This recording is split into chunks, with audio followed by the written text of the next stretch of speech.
સુરેન્દ્રનગરના Soldi toll plaza પાસે ચક્કાજામ સર્જાઈ ગયો। અહીં ટોલ પ્લાઝા પર વાહન ચાલકને માર મારતા બબાલ થઈ ગઈ અને આ બબાલને કારણે કલાકો સુધી લાંબો ટ્રાફિક જામ જોવા મળ્યો।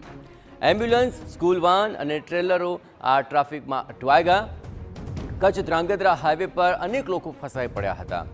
પોલીસે સ્થળ પર પહોંચીને ટ્રાફિક હળવો કરવાની કામગીરી હાથ ધરી હતી। વધુ વિગતે વાત કરવા જોડાઈ રહ્યા છે સુરેન્દ્રનગરથી સંવાદદાતા સાજિદ બેલીમ। સાજિદ, એવું કયું કારણ રહ્યું કે જેને કારણે આટલો લાંબો ટ્રાફિક જામ સર્જાયો? શું સ્થિતિ પૂર્વવત થઈ શકી છે?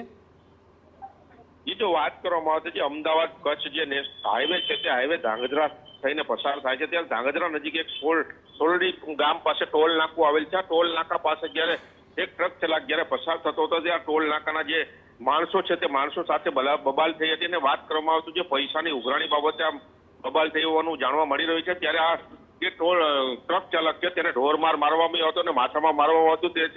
તેથી કરીને લોહી નીકળતી હાલતમાં તેને દવાખાનામાં હોસ્પિટલમાં ખસેડવામાં આવ્યો હતો અને ત્યારબાદ જે ટ્રક ચાલકો છે તે રોષે ભરાયા હતા અને ચક્કા જામ કરવામાં આવ્યો હતો અને ચક્કા જામ કરતા જ કે 3 થી 4 કિલોમીટરની આ જે ટ્રેક બંને બાજુ ટ્રાફિક જામ થયો હતો ને જેથી કરીને પોલીસ ત્યાં ઘટના સ્થળે પહોંચી હતી। ડીવાયએસપી, પીઆઈ સહિતના ઉચ્ચ કક્ષાના અધિકારીઓ પણ પહોંચ્યા હતા અને જે ટ્રાફિક છે તેને પૂર્વવત કરાવવાની કાર્યવાહી કરવામાં આવી હતી અને જ્યાં જે યુવકને વાગ્યું છે તેની ફરિયાદ લઈ અને જે કસૂરવાર છે તેઓ સામે પગલાં લેવાની વાત કરવામાં આવતા જ્યારે આ ટ્રક ચાલકો છે તેઓએ આ ટ્રાફિક પૂર્વવત કર્યો હતો અને હાલ વાત કરવામાં આવતા ટ્રક ચાલકોને ફરિયાદ લઈ અને જે આરોપી છે તેને પકડવામાં આવશે, પરંતુ હાલ આ ટ્રાફિક પૂર્વવત કરવામાં આવ્યો છે। જી